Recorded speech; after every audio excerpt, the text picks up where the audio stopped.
Salve, adesso per fare il supereroe faccio e disbrigo pratiche in un capo, per farci pigliare belle sussidi e cristiane. Anzi, da oggi in poi non chiamatemi più Batman, ma chiamatemi Caffaman.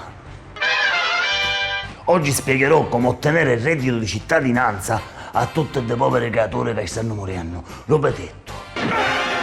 I requisiti per ottenerlo ve li spiego o tempo che ne esce, o caffè. Bisogna avere un ISEE inferiore alle 9.360 euro annui. Lo so, molti mi fanno notare il fatto che siano pochi, ma tranquilli, stiamo parlando solo di quelli dichiarati.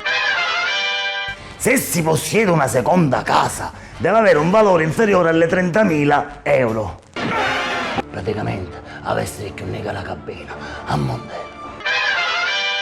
I documenti da allegare sono la carta d'identità, basta con me, scarota, la tessera sanitaria, chi da che usate per pigliare i sigaretti, il piano d'ammortamento se pagate il mutuo, anche se state presentando la domanda, sicuramente mutuo non avete perché siete tutte consumate.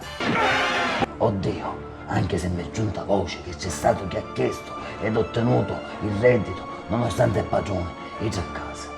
In quei casi, occhio, perché se ti accorgono, fai una retariella e malafiore. Il reddito di cittadinanza, se te lo accettano, dura 18 mesi e può essere utilizzato solo per le spese di prima necessità e non per chi deve la giocare né macchinette.